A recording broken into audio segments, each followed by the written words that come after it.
Hello दोस्तों, नमस्कार। कैसे हैं आप? मैं हूं अनिल कुमार। स्वागत है आपका अपने YouTube चैनल सुपर टारगेट में।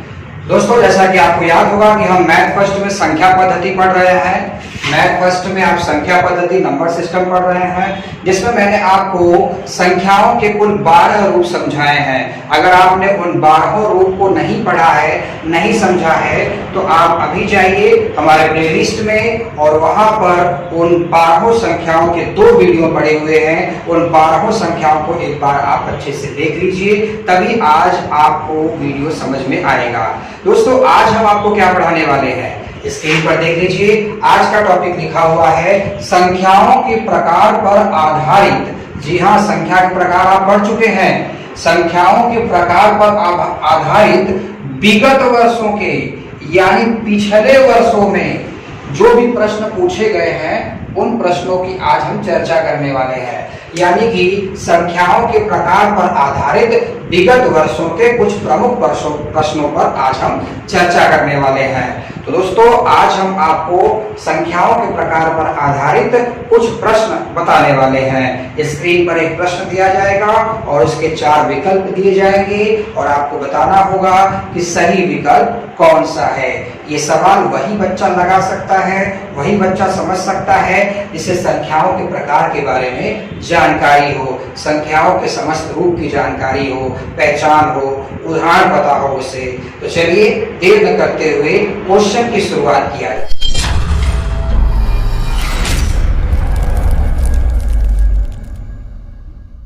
संख्याओं के प्रकार पर आधारित कुछ प्रश्नों में पहला प्रश्न स्क्रीन पर है। पहला प्रश्न में लिखा गया है, करड़ी में 2 है 1। यानी कि करड़ी में 2 क्या है? मतलब संख्याओं के प्रकार अगर आपने पढ़े हैं, उन 12 संख्याओं के प्रकार अगर आपको पढ़ाए गए हैं, तो उन 12 संख्याओं में से करड़ी में 2 क्या है? क्या वो धन पूर्णांक है, क्या वो एक पूर्णांक है, क्या ये परिमेय है कि क्या ये अपरिमेय है? दोस्तों, इन चारों संख्याओं के बारे में आपको बताया गया है। उम्मीद करता हूं कि आप सही आंसर टिक कर चुके होंगे। अगर आपको आंसर पता हो तो कमेंट में आंसर जरूर लिखें। दोस्तों, बताना चाहूंगा, मैंने आपको बताया था कि करड़ी के अंदर लिखा हुआ जो मान होता है, उनमें से कुछ मान परिमेय के पास होता है तो कुछ मान अपरिमेय के पास होता है।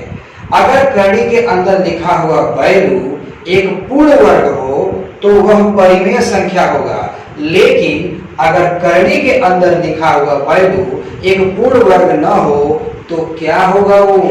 वो होगा अपरिमेय। यानी कि इसका आंसर होगा ऑप्शन डी। ध्यान दीजिएगा। दूसरा प्रश्न है, दूसरा प्रश्न स्क्रीन पर लिखा हुआ है, शून्य है। यानी कि शून्य क्या है? संख्याओं के जो प्रकार हैं उनमें शून्य को कौन सी संख्या कहा गया है? ऑप्शन ए प्राकृत संख्या, ऑप्शन बी पूर्णांक संख्या, ऑप्शन सी धनात्मक पूर्णांक, ऑप्शन डी ऋणात्मक पूर्णांक। बताना चाहूंगा, पहला ऑप्शन लिखा गया है प्राकृत संख्या यानी नेचुरल नंबर। दोस्तों, मैंने आपको बताया था कि प्राकृत संख्या में 0 नहीं होता, पहली प्राकृत संख्या 1 होती है। इसके लिए ऑप्शन ए तो नहीं हो सकता, क्योंकि शून्य अगर जुड़ जाएगा प्राकृतिक संख्या में तो वह पूर्ण संख्या हो जाता है। पूर्ण संख्या यहाँ पे लिखा है पूर्णांक संख्या। मैंने आपको पूर्णांक संख्या यानी वास्तविक संख्या पढ़ाया था, जिसमें मैंने कहा था आपको कि शून्य संख्या रेखा पर मध्य में होता है, उसके दाहिने साइड धनात्मक पूर्णांक होते हैं, उसके बाएं साइड ऋणात्मक पूर्णांक होते हैं। यानी कि मैंने आपको बताया था कि शून्य न तो धनात्मक पूर्णांक होता है न ही ऋणात्मक पूर्णांक होता है, बल्कि वो केवल और केवल एक पूर्णांक होता है, एक इंटीजर होता है। यानी शून्य एक पूर्णांक संख्या है। दोस्तों, शायद आपको समझ में आ गया होगा। चलिए, क्वेश्चन नंबर तीसरा लिखा है, पहला प्राइम नंबर है। पहला प्राइम नंबर है। ऑप्शन में लिखा है 0, 2, 1, 3। पहला प्राइम नंबर है। अब सवाल इस बात का है कि प्राइम नंबर क्या होता है? अंग्रेजी में नाम दे दिया है, इसीलिए मैंने कहा था आपसे कि जो 12 संख्या आप पढ़ रहे हैं उसका अगर आपको कोई दूसरा नाम पता हो या फिर उसका अंग्रेजी में नाम पता हो तो आप उसे भूलिएगा नहीं, उसे ध्यान में रखिएगा, उसे हल्के में मत लीजिएगा। परीक्षा में आपसे किसी भी तरीके से पूछ सकता है। अब प्राइम नंबर को हिंदी में क्या कहते हैं बताइए? नहीं पता? मैं बताता हूँ आपको। प्राइम नंबर को हिंदी में कहते हैं अभाज्य संख्या। इसे कहते हैं अभाज्य संख्या। यानी आपसे पूछा गया है कि पहला अभाज्य संख्या कौन सा होगा। अभाज्य संख्या वाली परिभाषा में जाइए, मैंने क्या लिखाया था आपको कि पहला अभाज्य संख्या 2 होता है, 1 नहीं होता। ध्यान रहे, क्योंकि ऐसी संख्याएं जिसका केवल और केवल 2 ही गुणनखंड हो वो अभाज्य संख्याएं होती हैं, या फिर ऐसी संख्याएं जो 1 और स्वयं के अलावा किसी अन्य से न कट पाती हो वो अभाज्य संख्याएं होती हैं। तब तो 3 भी अभाज्य संख्या है और 2 भी अभाज्य संख्या है। लेकिन पहली अभाज्य संख्या कौन सी है? पहली अभाज्य संख्या 2 होगी। ध्यान रखिएगा।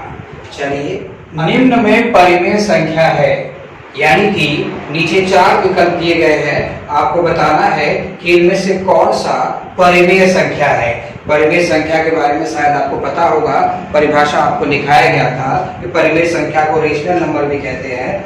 ऐसी संख्याएं जिसे आप p/q के रूप में लिख सके या p/q के रूप में पहले से लिखा हो, जहां p और q पूर्णांक हो परंतु q का मान 0 न होना चाहिए। p का मान 0 होगा चलेगा, q का मान 0 नहीं होना चाहिए, वो परिमेय संख्या होती है। और करड़ी के बारे में मैंने आपको बताया था कि कुछ करड़ी वाले मान परिमेय में होते हैं, कुछ दशमलव वाले मान भी परिमेय में होते हैं। आइए सवाल देखा जाए। पहला ऑप्शन लिखा है करड़ी में 35। क्या यह परिमेय संख्या हो सकता है? मैंने आपको बताया था कि करड़ी के अंदर वही संख्या होनी चाहिए जो कि अपने आप में एक पूर्ण वर्ग हो। अगर पूर्ण वर्ग वाली संख्या रहेगी तो परिमेय होगा, लेकिन ये पूर्ण वर्ग वाली नहीं है, इसके लिए अपरिमेय है। आपसे परिमेय पूछा गया है। देखिए ये दशमलव, यहाँ पर करड़ी में 7 भी कट जाएगा, करड़ी में 7 भी पूर्ण वर्ग नहीं है, यानी करड़ी में 35 और करड़ी में 7 ये दोनों परिमेय नहीं है। ऑप्शन बी में लिखा है दशमलव वाली संख्या है। दशमलव के बारे में मैंने आपको बताया था कि दशमलव के आगे अगर कोई संख्या 1-2 बार में अगर कट जा रही है तो वह परिमेय होगा, या फिर नहीं कट रही है तो संख्या रिपीट होनी चाहिए, बार बार वही नंबर आना चाहिए तो परिमेय होगा। लेकिन कट भी नहीं रहा है, रिपीट भी नहीं हो रहा है, बल्कि हद कर दे रहा है, यानी संख्या बदल बदल के आ रहा है, तो वह परिमेय नहीं होगा, वो अपरिमेय होगा। यानी ऑप्शन बी भी अपरिमेय है। आपसे तो परिमेय पूछा गया है ना, तो जरा इसे देखिए 0। ऑप्शन सी में क्या लिखा है? 0, यानी कि ऑप्शन सी सही होगा। ऑप्शन सी में 0 लिखा है। 0 एक परिमेय संख्या है। अब आपको कंफ्यूजन हो गया कि सर जी क्या बात कर रहे हैं, अभी अभी तो आपने कहा था 0 एक पूर्णांक संख्या है।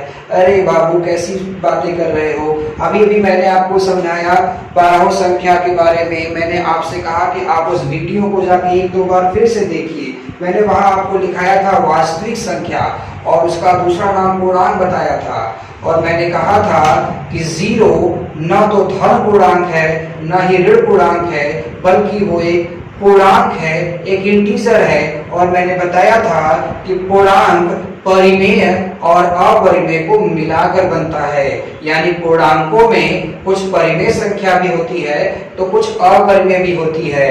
तो 0 कैसा पूर्णांक है? परिमेय पूर्णांक है। ध्यान रखिएगा, यानी परिमेय संख्या यहाँ पे क्या होगा? सी, 0 होगा।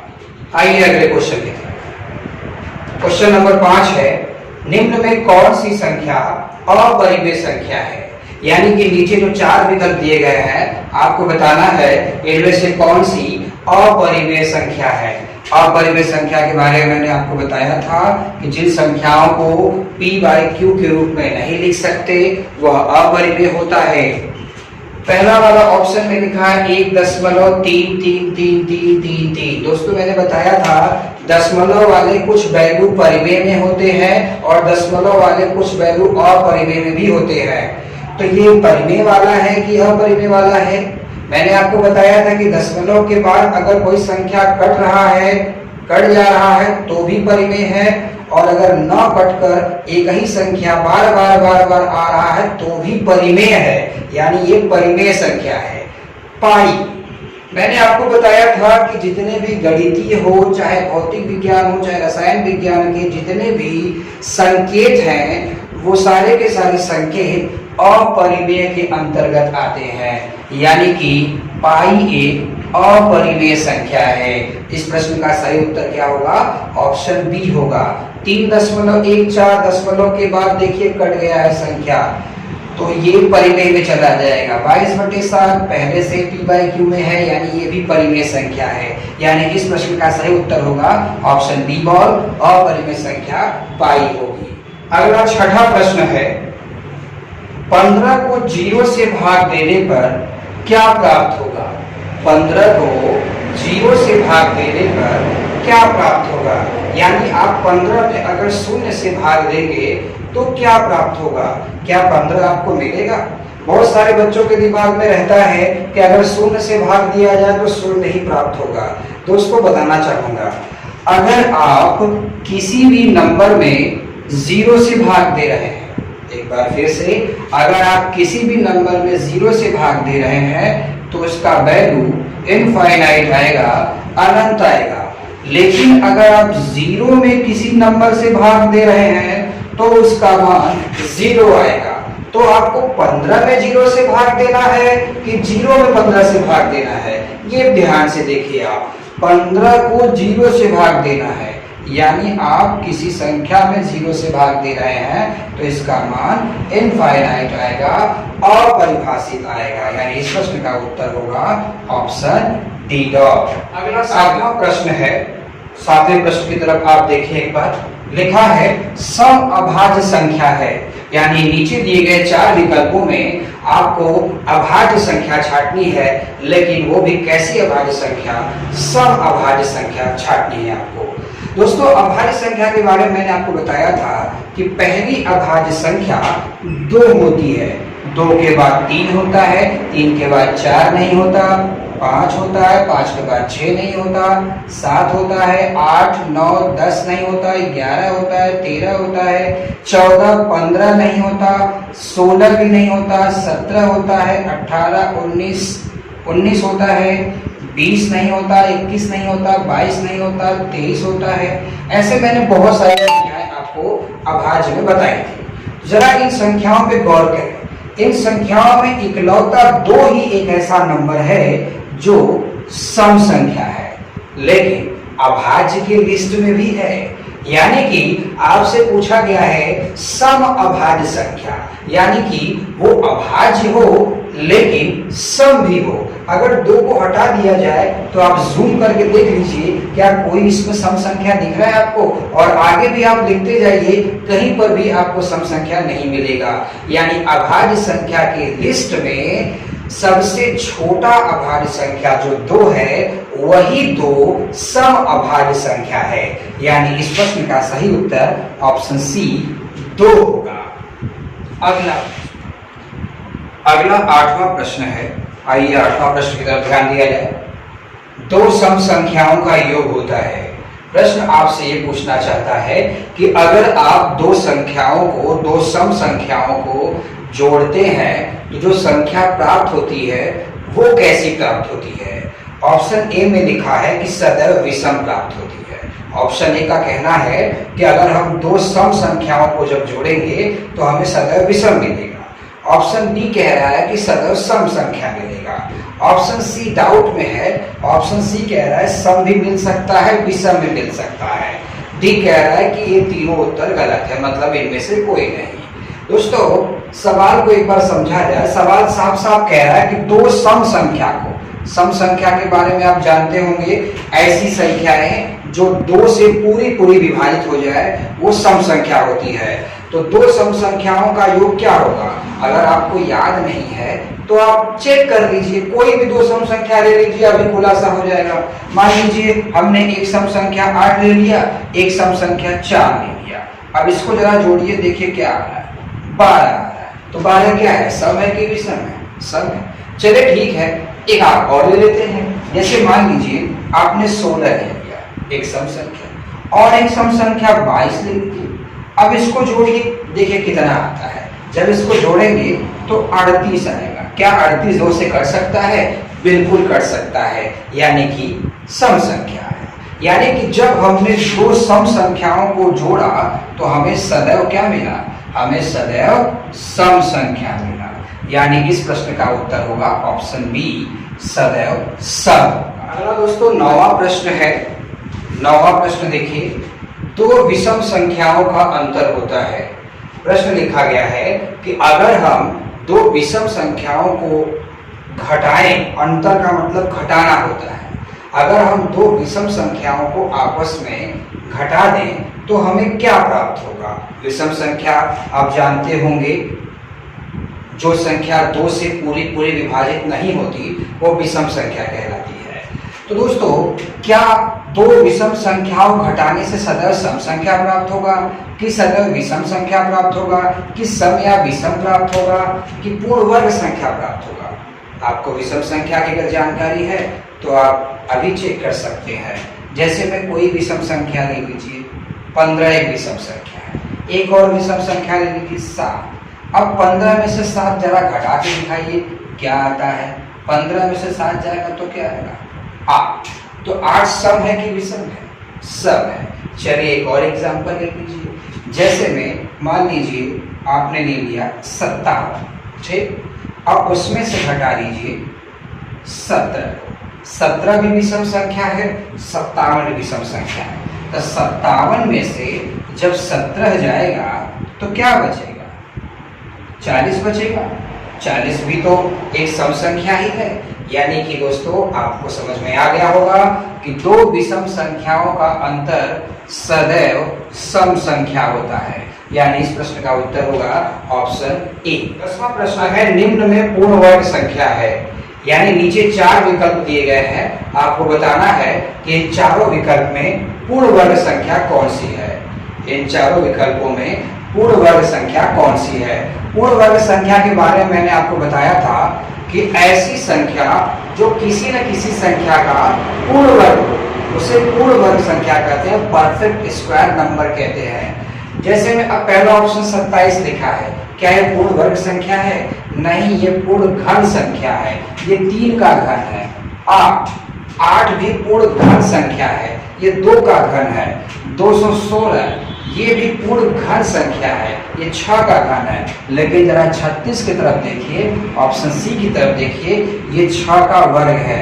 यानी 36 ही एक ऐसा नंबर है जो पूर्ण वर्ग संख्या है। अगला 11वां प्रश्न में लिखा है, निम्न में सह अभाज्य नहीं है। यानी कि आपको बताना है इन चारों विकल्पों में कौन सह अभाज्य नहीं है।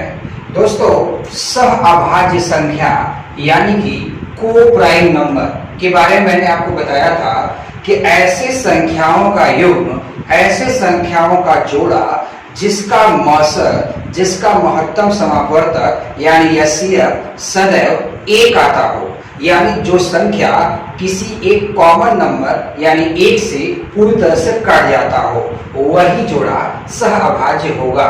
लेकिन यहाँ ये नहीं बताना है कि कौन सह अभाज्य है, यहाँ ये बताना है कि कौन सह अभाज्य नहीं है। पहले ऑप्शन की तरफ अगर बढ़ें तो 16 और 21। दोस्तों 16 और 21 को कॉमनली रूप से 1 काट सकता है, यानी ये सह अभाज्य है।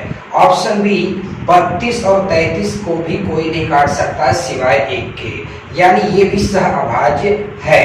13 और 25 को भी केवल 1 ही काट सकता है और कोई नहीं काट सकता, यानी यह भी सह अभाज्य है। लेकिन जरा ऑप्शन डी लॉग की तरफ देखें, 35 और 45 ये सह अभाज्य नहीं है, क्योंकि इसे 1 तो काट सकता है, साथ ही साथ 5 भी काट सकता है।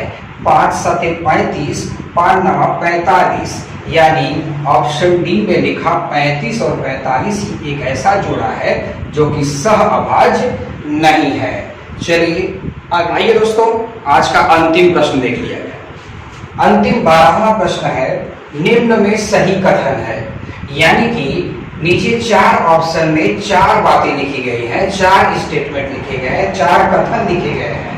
आपको बस इतना बताना है कि इन चारों कथन में कौन सा कथन बिल्कुल सत्य लिखा गया है, यानी इसमें से कोई एक ही कथन सत्य है, बाकी 3 कथन असत्य है और हमें सही कथन छांटना है, सही कथन छांटना है। पहला ऑप्शन में लिखा है पाई एक अपरिमेय संख्या है। दोस्तों, अपरिमेय संख्या इरेशनल नंबर के बारे में मैंने आपको बताया था कि दुनिया भर के गणित के अंतर्गत, भौतिक रसायन के अंतर्गत जितने भी संकेत होते हैं वो सभी के सब संकेत, वो सब के सब संकेत अपरिमेय संख्या में आते हैं, यानी पाई एक अपरिमेय संख्या है। ये बिल्कुल सही कथन लिखा गया है और हमें सही कथन ही छांटना है। यानी कि अगर पहला ऑप्शन ही सही निकल गया तब तो बाकी 3 ऑप्शन गलत होने चाहिए। जरा एक बार देख लिया जाएगा। बी वाला ऑप्शन लिखा है √11/44 एक अपरिमेय संख्या है। मतलब पूछना चाहते हैं क्या एक अपरिमेय संख्या है। मैंने आपको बताया था कि करड़ी के अंदर लिखी हुई संख्या भी अपरिमेय हो सकती है, लेकिन वो कब होगी जब करड़ी के अंदर लिखा हुआ संख्या एक पूर्ण वर्ग नहीं होगा। और जहां तक आप देख पा रहे हैं 11/44 लिखा है, तो 11 काट देगा 44 को 4 बार में, यानी 1/4 का अगर आप वर्गमूल निकालेंगे तो क्या आएगा 1/2। और आप तो जानते ही हैं कि अगर कोई संख्या p/q के रूप में लिखी जाए तो वो परिमेय होता है, यानी बी बॉल में जो कथन लिखा है वो गलत लिखा है। सी में लिखा है 0.575757 क्या एक अपरिमेय संख्या है। दोस्तों, ये भी गलत कथन है। कैसे? मैंने आपको बताया था कि दशमलव के अंतर्गत आने वाली संख्याओं में कुछ संख्याएं परिमेय में होती हैं तो कुछ अपरिमेय में होती हैं। अगर दशमलव के बाद संख्या पूरी तरह से कट जा रहा है तो वो परिमेय में जाता है। अगर दशमलव के बाद कोई संख्या नहीं भी कट रहा है और कोई अंक बार बार दोहराया जा रहा है तब भी वो परिमेय ही होगा।